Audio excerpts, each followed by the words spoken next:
How we doing today?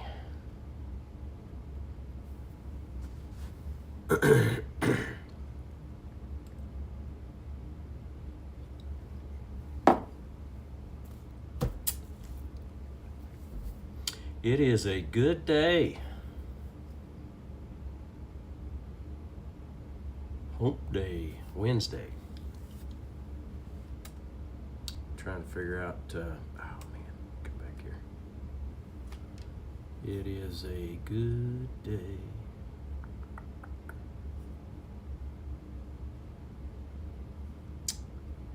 Now, why did we do that? Why did we do that? No. No. What did that just do?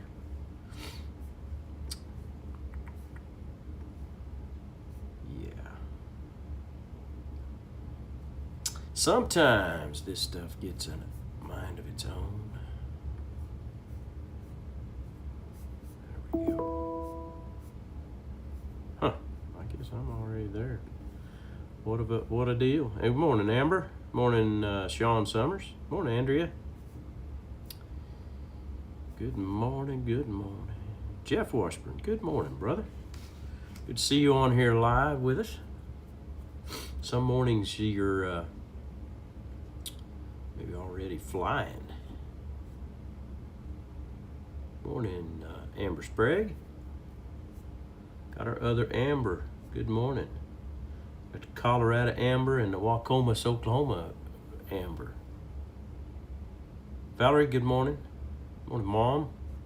Tiffany Reynolds, good morning. People are jumping in here in different order than normal. Morning, Wendy. Morning, Jason. It is a good day. Aranda, good morning. See,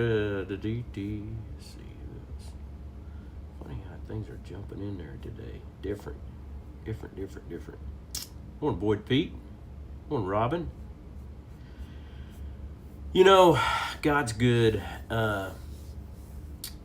Made a trip yesterday pulling a swather loaded 16-foot wide going up into Kansas, and it's pretty cool how God just fit all that together. It saved me, took me some time, but it saved me a big chunk not having to hire it hauled. Morning, Ryan Owens. Definitely, but you know, it was not everybody wants to tie onto something that's 12 and a half feet high and 16 feet wide and go down a narrow highway that you can't get off out of the lane hardly and drive for 128 miles.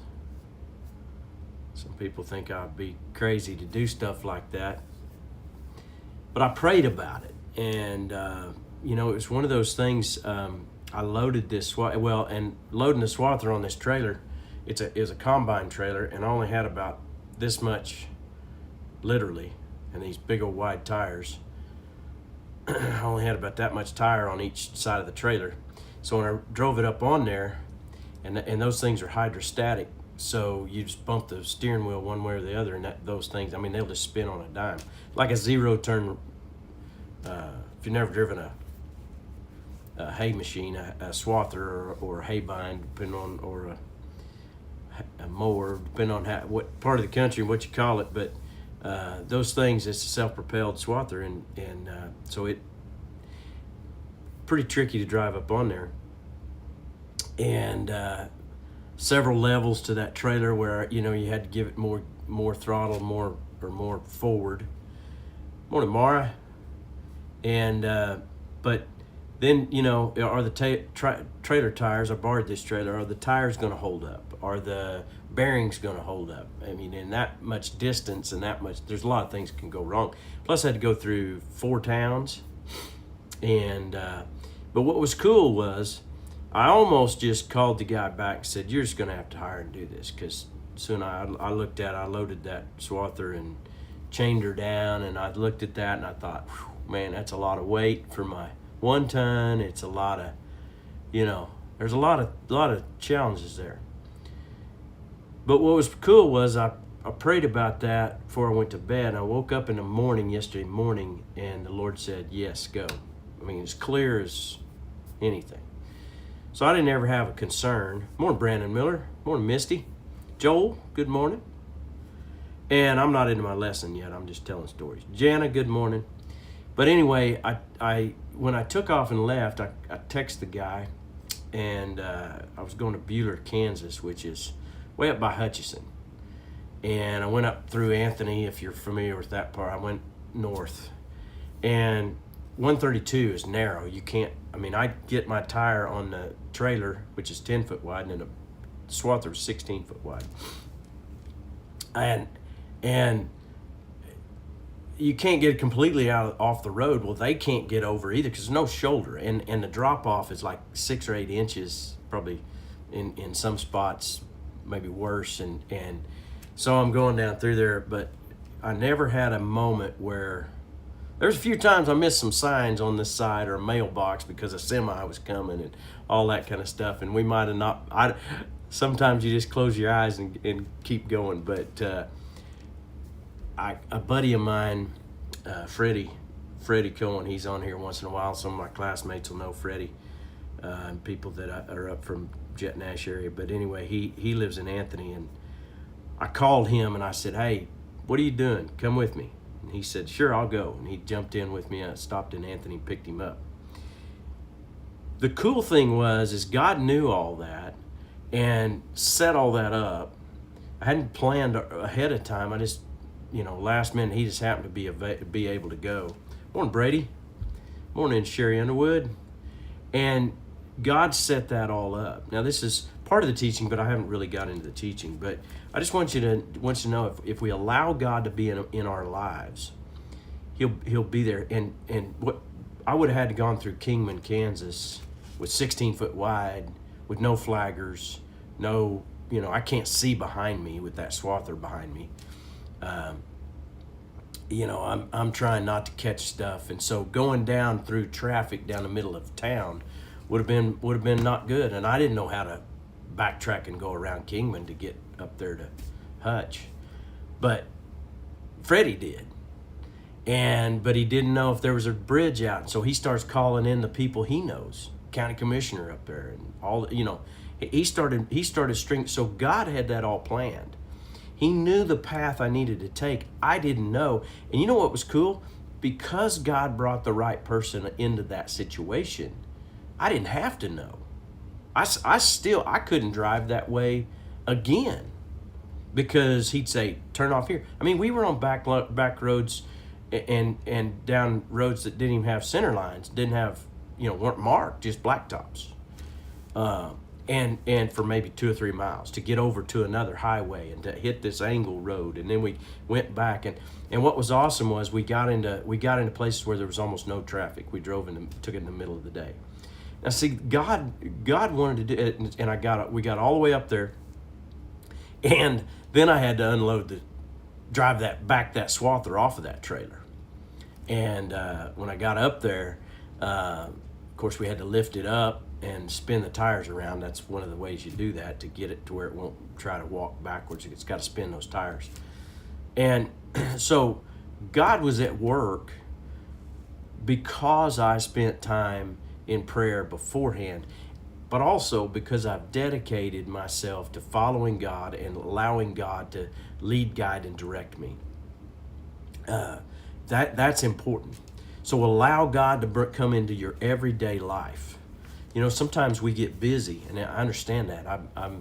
I'm as busy as a lot of you are. Some of you, I'm a lot more busy than, and some of you got more going on than even I got going on. But the point being is, even if you don't have anything going on, you can be pulled away from hearing, being led by following God. So I want to challenge you with this. But let's go in the Word over to Genesis chapter 17 actually, Genesis 17. And I thought about this morning. There is on this whiteboard I've got up here, I'm writing down some things, just praying through different things. We're growing at High Call. We're growing in our ministry at Carrier Church. The two fit together really well. I draw people in for the local ministry at Carrier, and then we do mission type outreach here nationwide with the teaching that we're doing through High Call. Many of you are part of that, support and encourage. We do radio spots, and I got another opportunity to do some videos to go into the cowboy world and with people. You know, what a powerful way for us to connect, to support one another, to help, to do all these things. But one of the things that I'm praying through always is, God, what do you want me to do now? Hauling that swather was a matter of $700 of difference of paying a semi or me doing it. And some of you may say, well, you know, is your time worth? I can't make $700 in a day, but I can save $700 in a day. But it had things gone wrong, that could have blown all that up. I needed God's wisdom. I needed Him to yes, okay that. Yes, I'm gonna keep all the tires up. I'm gonna keep all the bearings good. I'm gonna keep you safe. I'm gonna have you in the right place at the right time. That's what I prayed. But one of the other things I prayed for is, God, who do I bring with me? Always, Sue was gonna go with me. My wife was gonna go with me. And she works remotely here at the house, and she thought, well, I'll just take all my stuff. Well, we got up there, and she didn't realize that we were taking the old truck that doesn't have a plug-in. She thought we were taking the newer truck. And so her laptop was already burning down by the time we'd gotten up there, and I got everything tied down, the lights tied on, and all this stuff. She said, I can't go. This Tuesday's too big a day. I said, okay, well, I'll go by myself. That's okay. You know, kind of gave her a hard time. So she comes back home, and I'm pulling out of my driveway, headed out. I'm like, okay, Lord, praying over this deal. And Freddie came to my mind. Well, he lives in Anthony. I called the guy. I said, which way would you go? There was two different choices. The guy up on the other end, who's also a believer, he said, I'd go through Anthony. I'd go up that way. Well, if I'd have really reasoned out how narrow 132 highway is, in my mind, I would have reasoned against that. But then I immediately thought, okay, wait a minute. I'm going to Kansas, and even though it's almost right on the line, barely into Kansas, Anthony is Kansas. And once I get there, I'm connected to a man who knows and goes to where I'm going. I've gone up there 2 times in my whole life. Well, maybe more, but in recent, like in the last 10 years, probably 2 times. I don't know the roads. I barely know how to get there without a map, but I know a guy. And here's the thing, Genesis chapter 17, God comes to Moses and he calls him, Abraham, and calls him. He calls Abraham, and while he was still, his name had not been changed yet, and he said, go to this place that I'll show you. Now here was the thing, he didn't go alone. So while I'm putting up here, what is your what?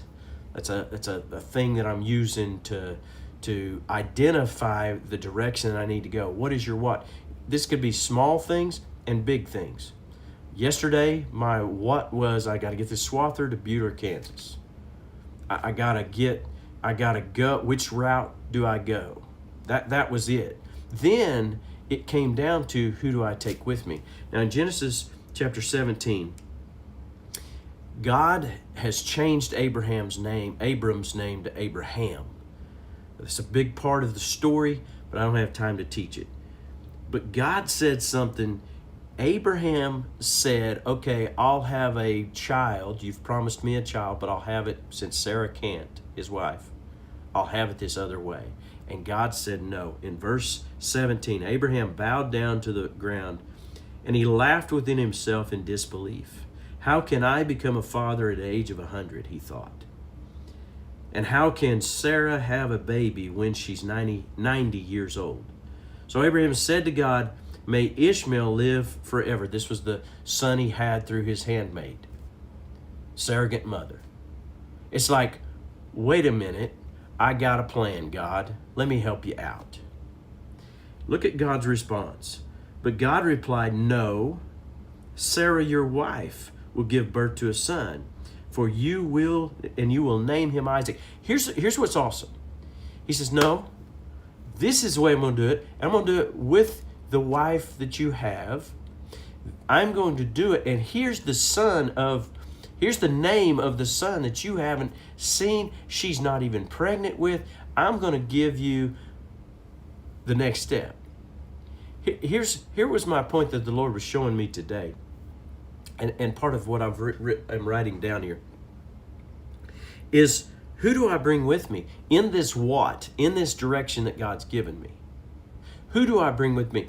And almost as importantly, in fact, maybe more importantly, who do I confer with or talk to about this?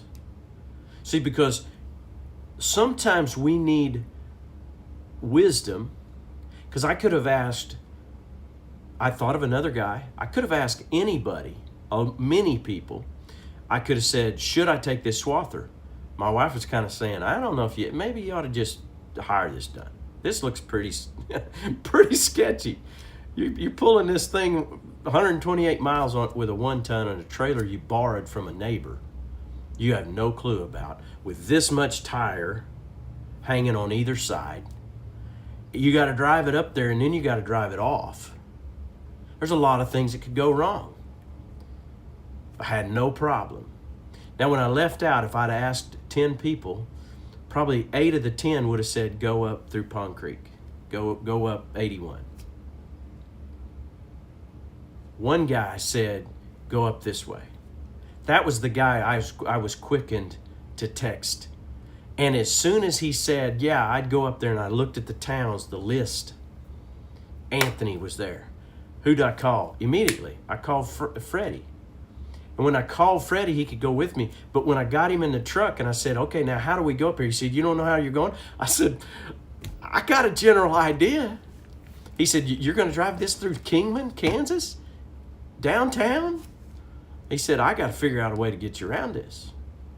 I said, you can do that. Well, we didn't have exactly that conversation. He said, let me find a way around it. Let me find out if this one bridge is repaired. Because I hadn't been up this way in 3 years. See, when God spoke to Abraham here in Genesis 17, he didn't leave out the other one, but he had to get her to a point, his wife Sarah, he had to get her to a point that she could stand and believe as well. In chapter 18, and I don't have time to read all this, but in chapter 18, it talks about how Sarah also laughed. She laughed when the what was given. The what was, you're going to have a promised child at 90 years old when you've never had any and couldn't. By all practical purposes, by all of nature, she could not have babies. But God said, when God speaks, when God says, and that's why we learn to go to God with our plans, our what, our desire. And when we go to God, also, this is something I've learned through the years. Be careful who you bring with you, who you confer with, who you discuss it and talk to it. Is that the person that can help you? Because here's the thing, we're never in this alone. God always brings others alongside. He'll bring others alongside to help, to direct, to guide. I would have chose the other route. But the best route, putting me in the right place at the right time to prevent the nail or the edge of the road that might have ripped a sidewall out of one of my tires. It could have put me in a different place for an accident. All of these different things, all of these different delays, all of these possibilities. God had it all figured out, but it started with God, here's what I need to do. Should I do it? Here's what's before me. Should this be? I could have put it in an auction that was 30 miles from the swather. I could have roaded the thing, drove the thing without loading it on that on that trailer. But God had that plan, had that direction, had that. And I wouldn't have known what I was going to get for it then. I could live with the price that I knew I had. See, God, and it was done all in one day, taken care of. Now here's the thing. What is your what, and what does God say about it? Then who are you going to bring with you? Who are you going to confer with? That whole process yesterday was a testimony of, not bringing glory to me, just a testimony and an example of how God wants to get involved in our everyday life to set us up for blessing. How many times do you run through your life, go through your life, and do things on your own? How many things do you never consider asking God, oh, I got this, I can do this. I could have done it. And I might have been fine going that other way. But I also might have drugged that swather through the middle of Kingman, Kansas, hung it up on somebody or something. You know how city people just go crazy driving around stuff and they don't think about the fact that you can't see them. Anyway, oh man, God's good. Amen. Well, as you go out through your day today, be blessed in all you do. If you got time, read through that Genesis 18. We might go there, I don't know, tomorrow. But she laughed, but then she believed. When God spoke, she set aside her natural tendencies and she believed. Walk in faith, walk trusting God, as and allow God into your what and who you're going to bring with you, who you're going to talk to about things, and allow God to set up things and cause your life to be blessed. So go out today, be a blessing to somebody, and go get them for Jesus. Love y'all. Who else we got on here? Morning, Bobby. Good morning, Brady Glass. I think I said hi to you. I think we got everybody. Good deal. Sherry. Good morning. Good morning. I went a little longer. Sorry about that. But I believe it was worth it. God's good. Telling stories. But they illustrate the point. Amen. Y'all be blessed.